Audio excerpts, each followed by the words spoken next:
In between the exuberance of youth and the serenity of the golden years lies a lifetime of memories. For a baseball fan, a million images earmark the passage of time. Whether it's witnessing a part of the game's history or simply making contact with a favorite player, the image is indelible. Who can forget that first look at a big league ballpark? The colors, the sounds, the smells. These are as lasting as the day they first happened. We choose our favorite players by the most subjective means. We like his stance in the batter's box, or the way he wears his cap, his smile, or maybe we just like his name. We admire certain players for their speed, their style, some for their strength, and some for how they play the game. And once we've chosen our favorite players, we revel in their deeds. It may be the star player achieving a milestone, or the steady role player doing the impossible.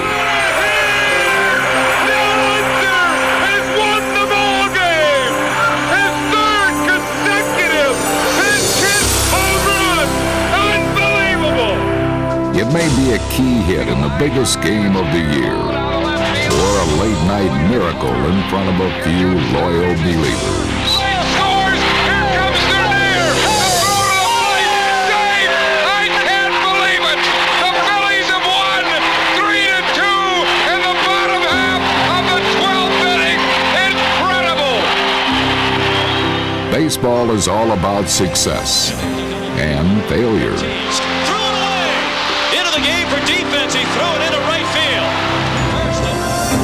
But somehow the script always seems to provide a chance for redemption.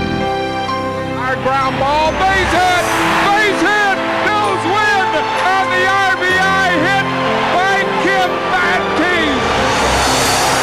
This place is going wild!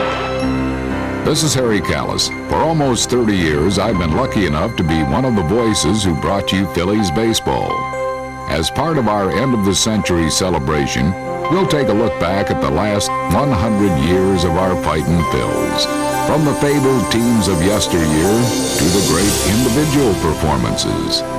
We'll revisit all the great moments of the franchise, and then finish with the top greatest moments in Phillies history as voted by you, the fans. So strap in for a very special trip down memory lane, and have a great flashback.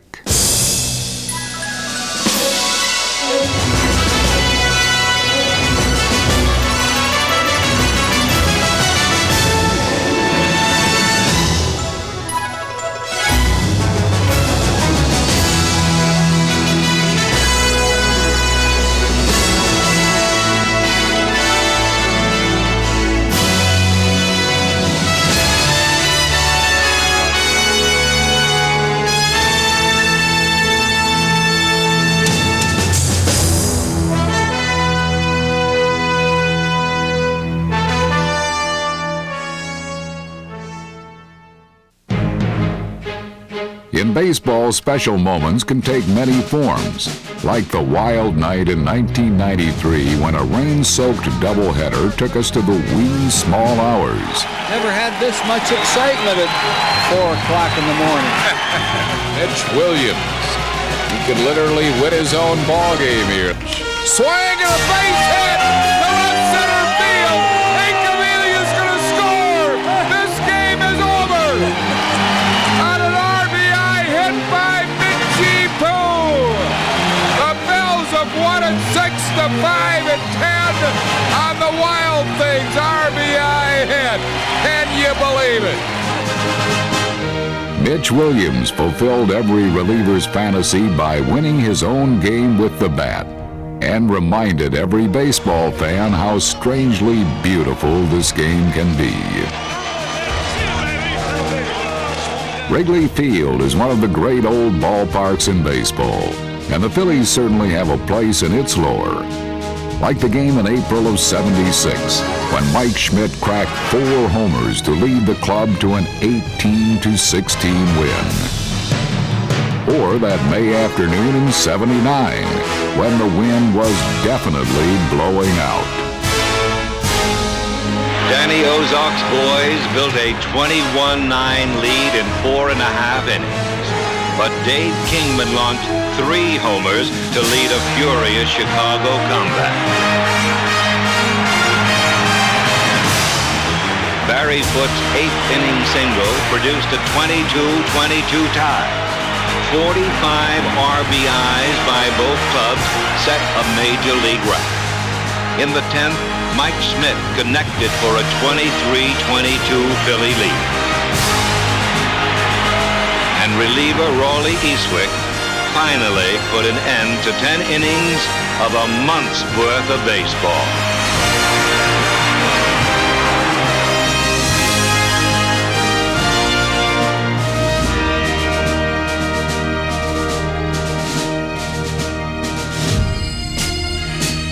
Every now and then a moment can take place on the field that serves to remind us that it's more than just a game.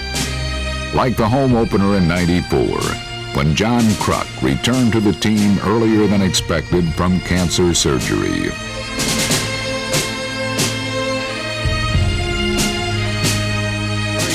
Pitch. Swing, a line shot to right center. It's a gapper.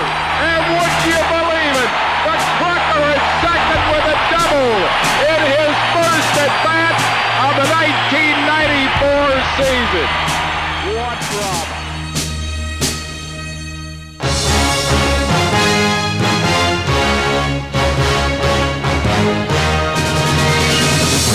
For high scoring, it's tough to beat June 11th, 1985, when the Phils dropped 9 runs on the Mets in the first inning. Here's another shot. Where's this going to wind up? Now, right on out of here. A grand slam home run. His second homer of the inning. Von Hayes' 2 home runs in the first inning had never been done before in a major league game. And the Phillies went on to a 26-7 romp. Long drive. Could it be? It is! A game-winning pitch hit. Home run. Mike Lieberthal. Can you believe it? Probably the most exciting play in baseball is the game-winning homer. And on July 7th, 1964, Johnny Callison cracked one with the whole country watching. There she goes. Oh, what a drive. Johnny's home run was clearly the greatest Phillies all-star moment.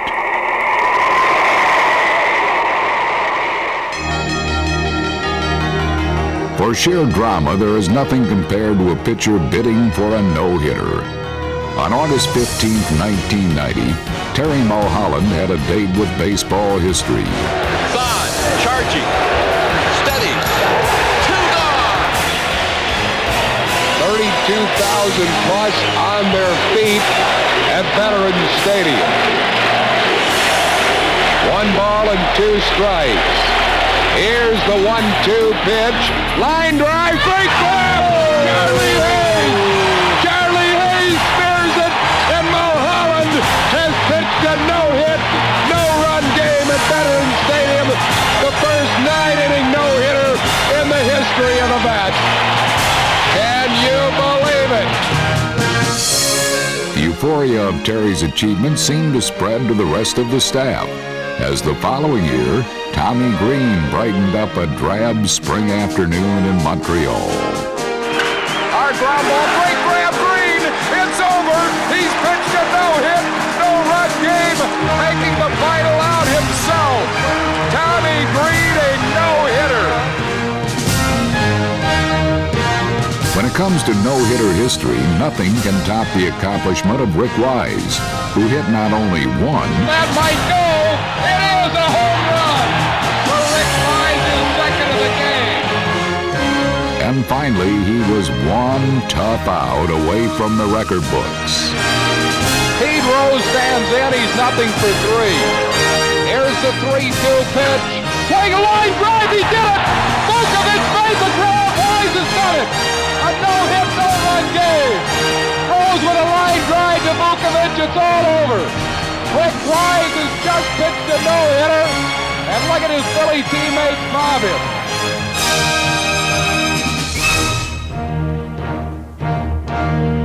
While home runs and no-hitters are great individual achievements, it's team success that counts. In the early 70s, owner Rudy Carpenter and general manager Paul Owens began to assemble a dynasty that would provide many thrills for years to come. On September 26, 1976, the beginning of the Phillies' halcyon days had arrived.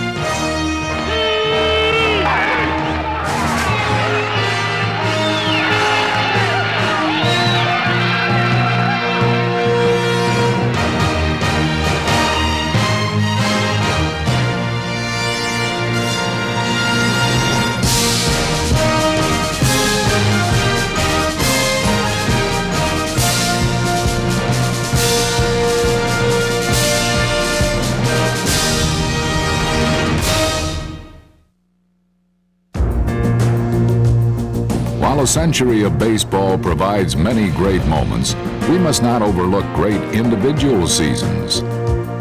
Most of us are unable to recall the early years of the 20th century, but we should make note of the incredible 1915 season of Grover Cleveland Alexander.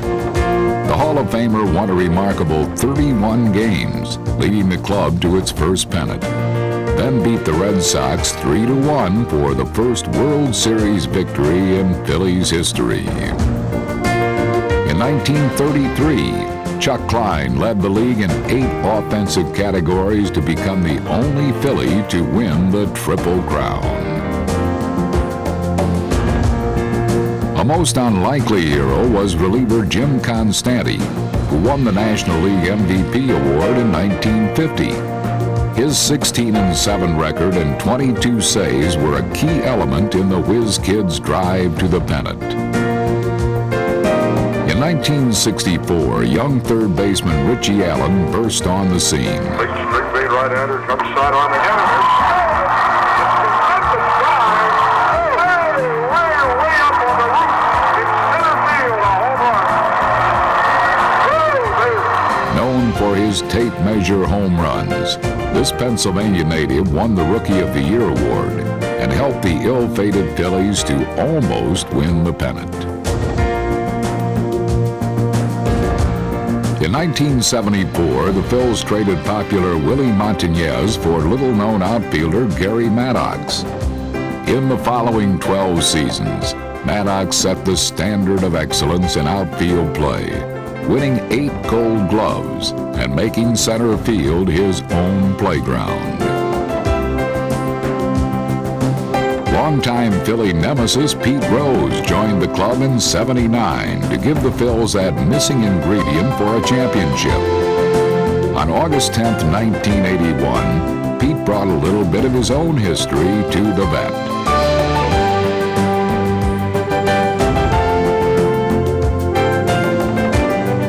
Also brought pitching excellence as John Denny and Steve Bedrosian each won the Cy Young Award as the league's best pitcher. In 1992, a gritty performance was turned in by Darren Dalton, who overcame 9 knee surgeries to win an RBI title, only the 4th catcher in history to do so. And who can forget the incredible 1993 season of Lenny Dykstra, who led the league in runs scored and put up MVP-type numbers, while leading the club to the pennant. This ball is out of here! As the century draws to a close, Kirk Schilling's back-to-back 300 strikeout seasons stand out as a memorable milestone.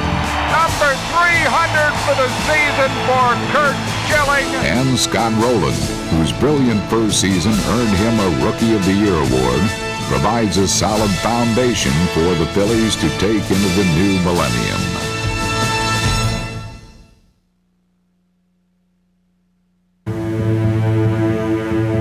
The 1993 World Series was a thrill-packed adventure ride. The underdog Phillies split the first two games against the former champion Blue Jays. Then they dropped a rain-soaked Game 3 at the vet. Game 4 was one for the record books. Swing and a well-hit ball to deep center. White back, and he can't get it. Off the board. Allen scores. Stokes scores. Eisenreich scores. The drive to deep right field. Fair foul. Fair ball out of here. Home run to Dude. And the Phillies have taken a 6-3 lead here. Lenny Dykstra's two home runs highlighted a wild slugfest. What a night for Lenny Dykstra. His second home run. And the Phillies lead 12-7. Awesome. But by the end of the night, the home team felt they'd let one slip away. And the Toronto Blue Jays have won the highest scoring game in postseason history to take a 3-1 lead. With their backs to the wall, Curt Schilling's masterful performance in Game 5 gave the hometown fans a memorable last look at one of the century's most beloved teams. Swing and a miss. He struck him out. Swing and a miss. Throw to second. Out at second base. Swing and a miss. Struck him out. That's right where he put it on the outside corner. 6 strikeouts for Schilling. Ground ball off the glove of Schilling's got to play at the plate. Don't Jason Gagnante back to third. Now to Holland, who tags him out. Line drive to center. Dykstra there. This game's over. Curt Schilling, a brilliant 5-hit shutout. What a superb performance by Schilling.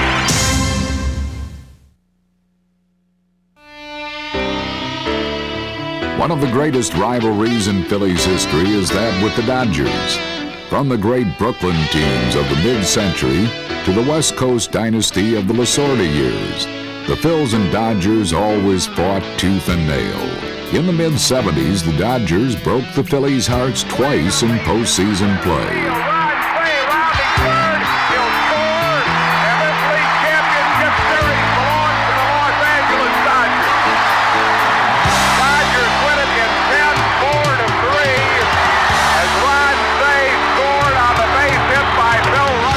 1983 was a year for revenge. The Phillies had assembled a strong squad of aging veterans, including 3 cornerstones of the Big Red Machine. The average age on the team was 33, and the club was affectionately dubbed the Wheeze Kids. Swing a long drive, deep left field, a grand slam.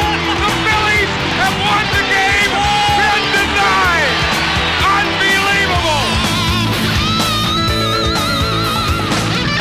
In the regular season, the Dodgers took an incredible 11 of 12 from the Phils. But this year, October would be different. Hello, Splitter. Come on now. Get out of here. Get up, get up! Atta boy, hubby! Yeah. Get that flag out! And 7 strikeouts for Charlie Hudson. Fastball hammered to left center. Baker going back and watching it. The Phils took a 2-1 lead in the series and played Game 4 in front of a rabid hometown crowd that smelled revenge. Series MVP Gary Matthews set the tone early. Well hit to deep left. Goodbye. Way out of here. Gary Matthews. What a league championship series he's having. Russell pops it up down the right field line. A long run for Lescano. It's a fair ball. What a play by Lescano! What a sensational play by Sixto Lescano!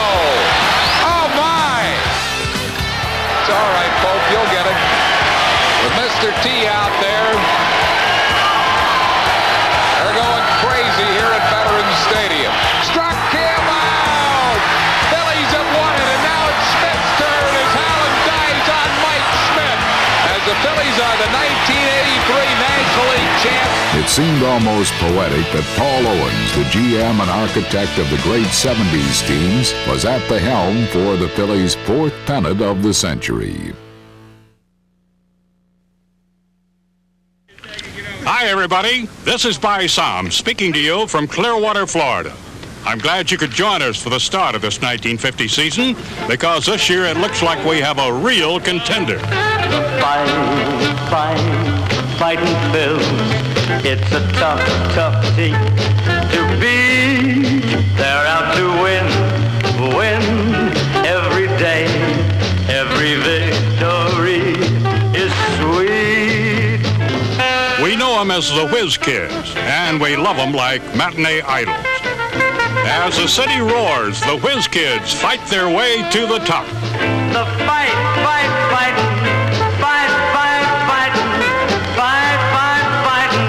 Phil.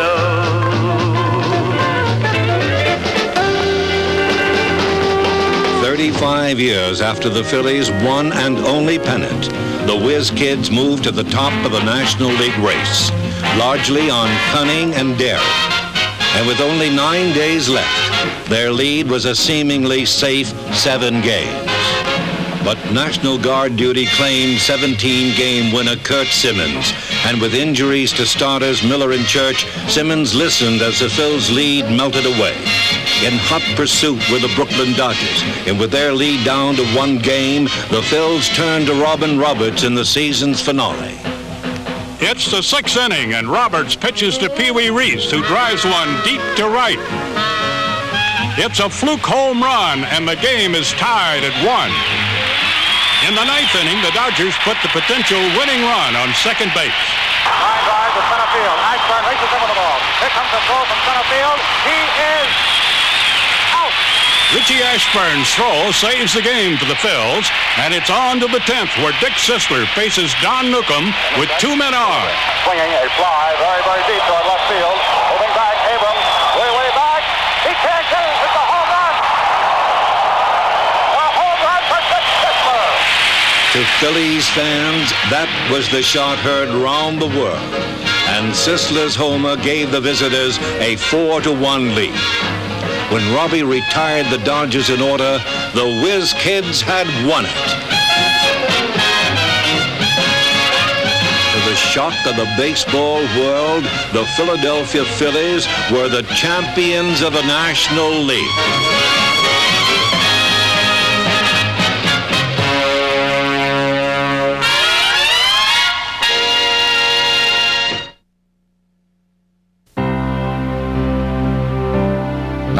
'64 was a year most Phillies fans would like to forget.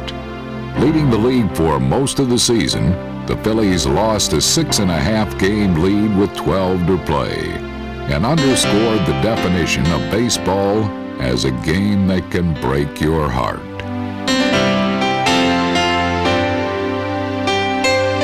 Yet one game stands out above all others in that season, and perhaps the decade. The Phils took the field at Shea Stadium on Father's Day behind Jim Bunning. No runs, no hits, no errors. Last of the 9th inning. It's a perfect game going for Jim Bunning. High, hop fly. This one is playable.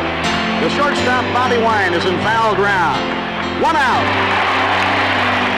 Here is Jim Bunning with 1 man out in the last of the 9th inning. The slender father of 7 here on Father's Day. Struck him out. Jim Bunning is 1 out from a perfect ball game. The 33-year-old right-hander from Southgate, Kentucky. Looks in for his sign. 2 outs and nobody on. He's retired 26 in a row. Struck him out. A perfect game. A perfect game for Jim Bunning. Here come his teammates. Oh, what a happy scene for the Phils and Jim Bunning.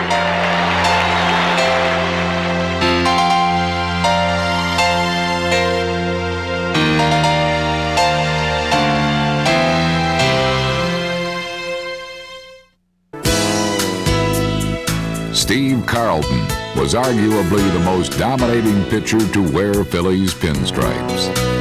In 1972, his first year with the team, Carlton tore up the National League, winning 27 games for a last-place club that only won 59.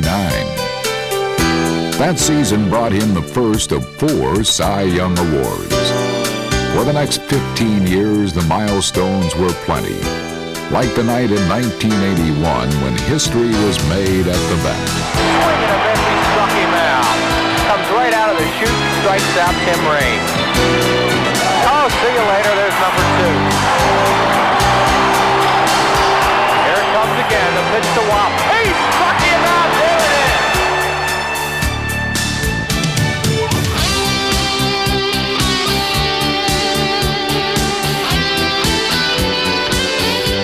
First year here in 1972, I don't think I've ever seen since then a crowd respond to you like they did tonight when you struck out 3,000. Yeah, they were wonderful tonight. They like to see people achieve different goals, and they're right there plugging with you. And you're always happy to have a nice crowd behind you like this. In the following years, Lefty went on to more lofty heights, and for a while was the all-time strikeout king of baseball.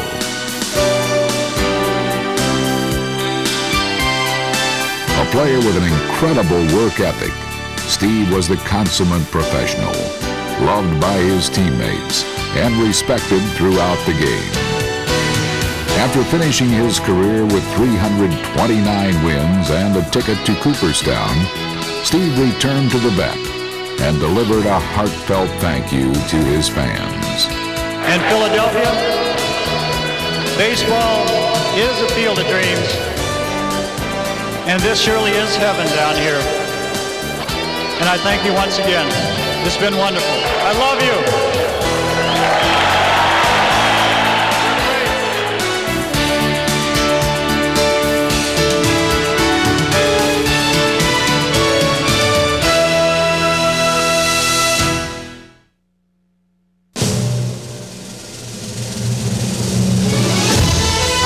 Michael Jack Schmidt was unquestionably the greatest player ever to wear a Phillies uniform. During his 17-year career, he lined his trophy cases with 8 home run crowns, 10 gold gloves, 12 All-Star appearances, and 3 MVP awards. His style of play was a beautiful combination of grace and power. In fact, he almost made the game look too easy. But it wasn't until the later years of his career that the fans began to realize what a special player they had been watching. Going into the '87 season, only 13 players in the history of baseball had hit over 500 home runs. Home run by Mike Smith. Oh, boy. Mike got off to a quick start. That might be 499. It is out of here. Michael Jack Schmidt. And on April 18th, stepped up to the plate in the 9th inning with his team behind.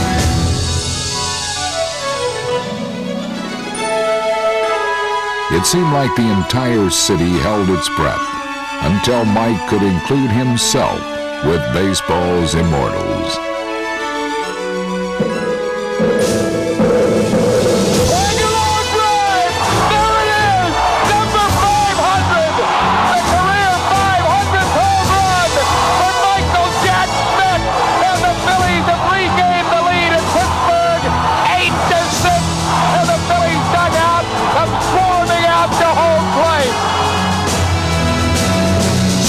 Mike accomplished his feat with his usual flair, and for one brief moment, we got to see the little boy inside this powerful man.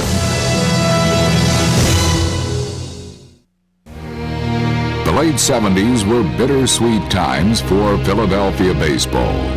It seemed that each year the powerhouse Phillies teams would roar through the National League East, only to falter in postseason play. But 1980 was different. Dallas Green took over the helm and demanded more from a team that had long been perceived as underachievers. Added to the mix was the fiery Pete Rose, who was expected to provide the missing spark. After struggling most of the season, the team went on an incredible run of 21-6 and overtook the tough Montreal Expos on the last weekend of the season.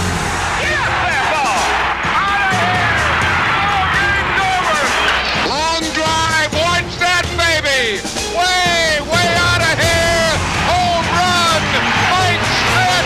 Phillies lead 6-4! Standing in the way of their first pennant in 30 years were the Houston Astros, and what followed was considered by most baseball people to be the best NLCS in history. 4 of the 5 games went into extra innings.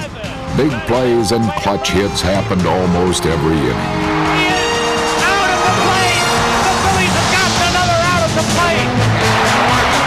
Two holes is being waved around. Manny Trio throw to the plate is in play. What a great relay by Trio. Down 2-1 with their backs against the wall, Pete Rose took over and added his personal stamp. Here's the play at the plate! He scores! And it was down to 1 game for the pennant. Game 5 was a true barn burner. Down 5-2 in the 8th inning against the great Nolan Ryan, the team that wouldn't die began to work magic. Nobody out. Greg throws a bunt base hit. And the Phillies fighting to come back. This club just does not die. Trio line drive. Fair ball. Left field line. Avi left scores. There's Dillon being waved around. He's going to score. Manny Trio at third and triple. Phillies lead at 7-5. What a comeback by the great bunch of Phillies. Unbelievable. But there was more drama to follow. Somehow the Astros tied the game and sent it into extra innings. But Gary Maddox saved the biggest hit of his career for the top of the 10th. A base hit, I believe, Maddox. Yes, it is. Gary Maddox a hit. Phillies take an 8-7 lead. Maddox at second base. Phillies lead 8-7 in the 10th inning. Swing and a drive right center field. Maddox is there. Then cradled the final out to ease 30 years of heartbreak. These guys have done it. Look at that ball club. The Phillies have won in 10, and they're being mobbed. I'll tell you, a season of ups and downs and highs and lows ends up with the Phillies in the 1980 World Series. Dallas Green hugging Paul Owens, Phillies general manager, in another touching scene.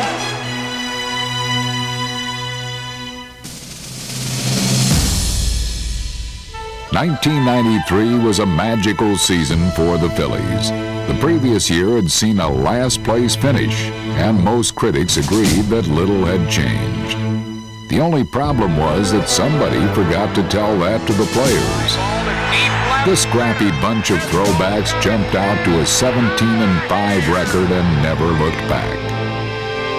Led by veterans Lenny Dykstra, Darren Daulton, and John Kruk, this exciting team stole the National League East and the hearts of fans everywhere with their wild style of play and their unique look.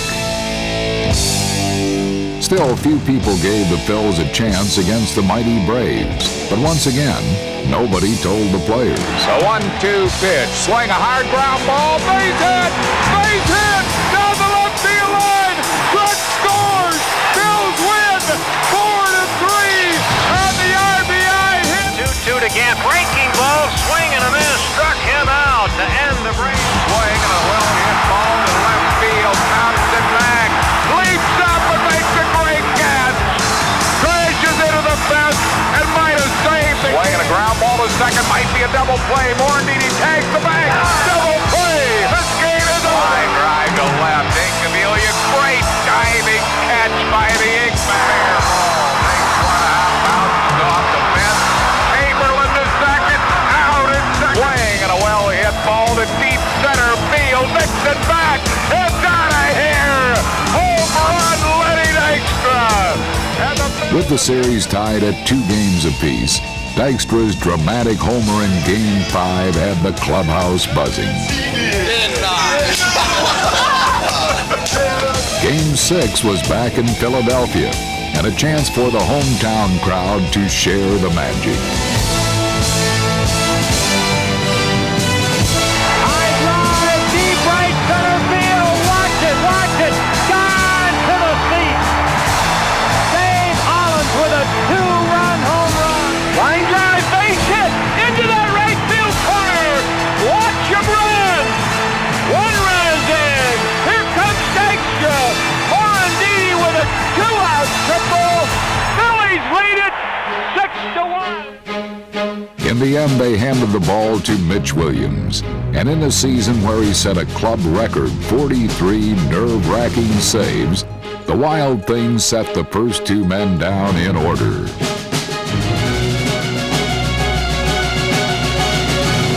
Swing and a miss, struck him out.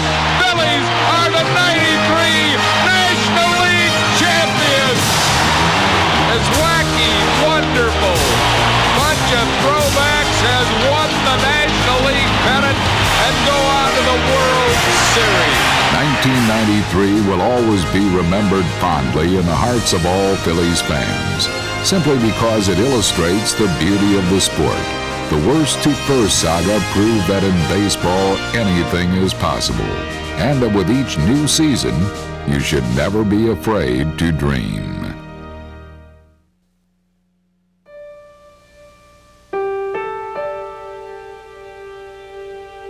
Richie Ashburn was the most beloved sports figure in the history of our great city. He came to us from the plains of Nebraska and never left our hearts. Whitey thrilled us for over a decade with his exploits on the field, then entered our homes as a broadcaster, serving to teach us more than just a little bit about the game he loved. In September of 1997, news of Richie's death stunned the city. For many people, it was like a death in the family. Thousands of friends and fans turned out to pay their respects to a true Philadelphia treasure.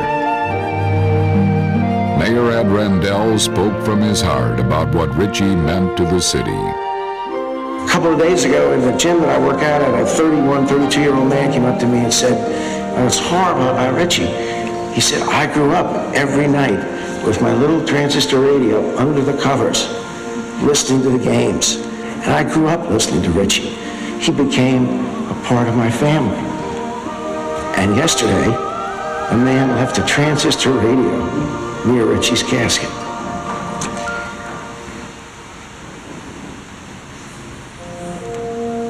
Because that transistor radio was his link with Richie, just like it was for so many of us. But Richie affected our lives for 50 years.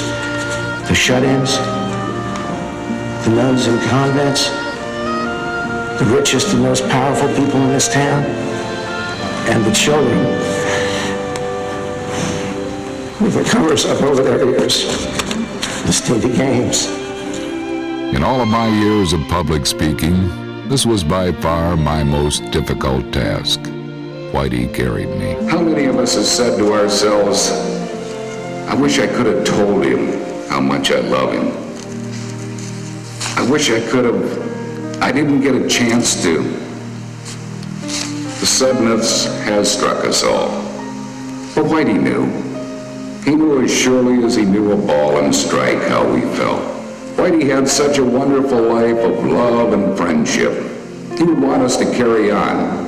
As we leave here today, if we can make a difference in the life of just one person, make them laugh, bring them comfort, give them joy, as Whitey did for so many people, then Whitey's memory will be fulfilled. If you love Whitey, love one another. God bless you, God. Adding some solace to the sadness of the moment was the knowledge that Richie had recently attained a dream. 2 short years before, he had been inducted into the Baseball Hall of Fame along with Mike Schmidt.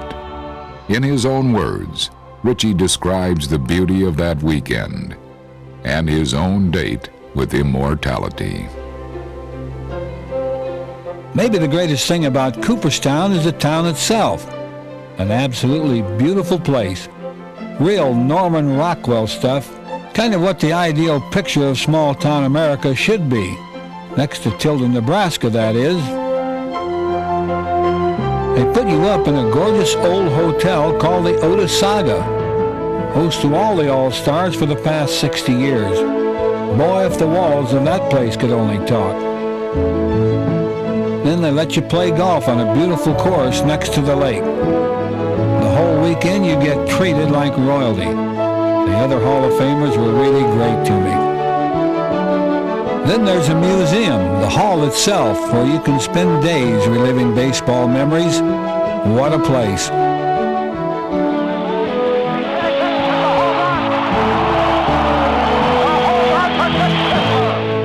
That weekend, Bill Giles hosted a Hall of Fame party. Really quite special. You make so many friends in baseball, but it's rare to get them all together in one place. Thanks, Bill. If I'll ever forget this. Well, good learn.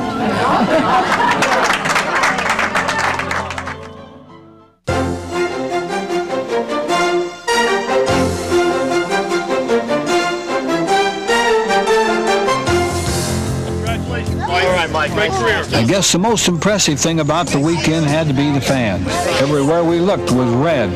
Record numbers of buses flooded into this small town, and the Hall of Fame Museum had its best day ever. George Grand, the MC for the ceremony, hit it right on the head.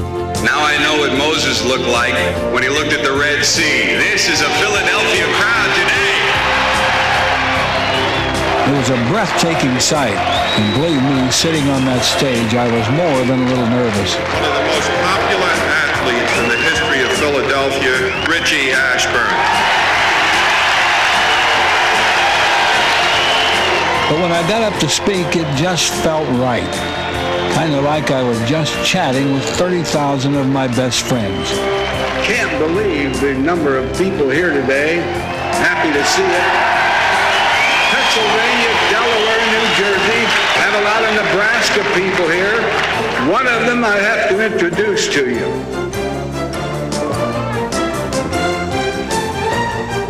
Mom? 91-year-old mother. I didn't have a prepared speech. I just wanted to acknowledge my family. Ideally for me, this could have happened earlier because my father's passed away. Hang on. But on the other hand, our grandchildren are here. They wouldn't have been here 20 years ago. I guess that's what it's all about, really. I had 4 generations of Ashburn sitting in front of me. And it's important we pass down the love and respect for the game to the next 4. You have made this the greatest day of my life.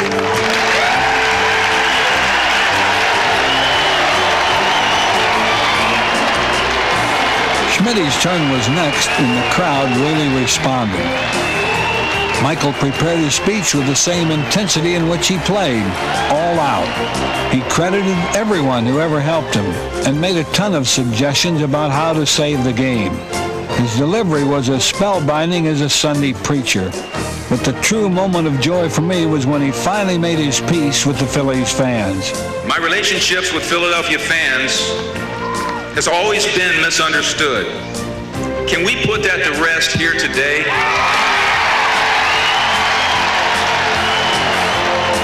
Nice going, Michael. They love you after all.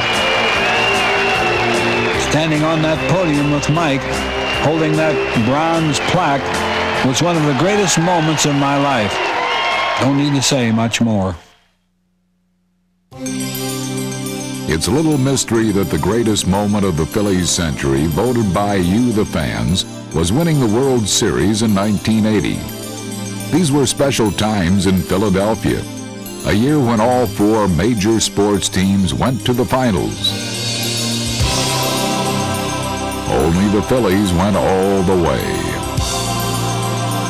Most fans were just happy they made it to the Fall Classic.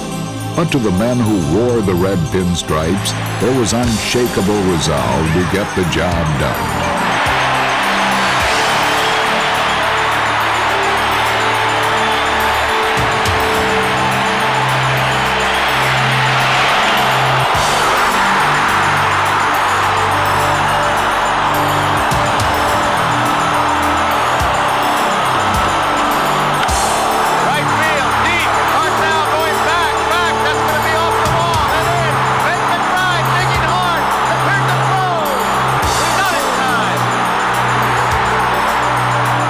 The Phils took the first two games on home turf.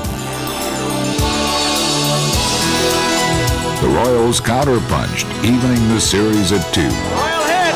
This ball may be out of here. It is 1-0. Listen to this crowd. 2 strikes on Brett. Down he goes. There's the message right there. Here comes Jim Fry out. The great John Facenda tells what happened next. In the all-important 5th game, Kansas City took a 1-run lead into the 9th and sent out their bullpen ace to protect it. The Phillies sent out pinch hitter extraordinaire, Del Unser. Here's the pitch to Unser. Swing and a smash past Akins and down the right field line. Mike Schmidt is heading for third base, being waved around third. Here is the relay throw to the plate, and Schmidt is safe at home plate. Unser eventually scored the game-winning run, and the Phillies returned home just 1 win away from their first ever world championship. But by now, it was a bygone conclusion. Here's the pitch to Schmidt. Swing and a line drive hit right center field. Boone scores. Here's Lonnie Smith being waved around. He scores, and the Phillies lead it 2-0.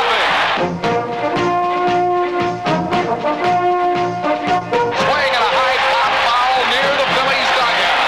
Boone drops the ball. Rose grabs it. What an incredible play. And there's 2 outs here tonight. After 97 years of waiting, Philly fans were 1 pitch away from celebrating a world title. The small white ball in Tug McGraw's left hand was actually a fuse that would touch off an explosion, one that would blow away 97 years of ghosts and start the greatest party this town had ever seen.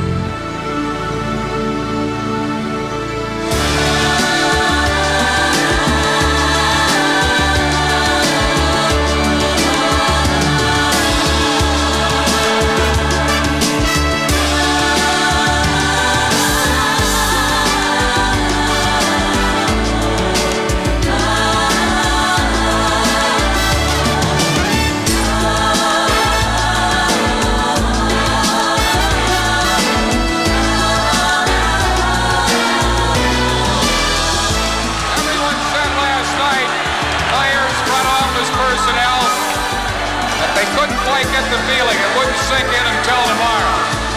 You millions of fans have really made it sink in. We love you.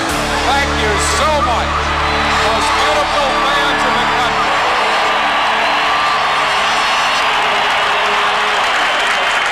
'80 Philadelphia Phillies, world champions of baseball. We're number 1. We're number 1. We're number 1.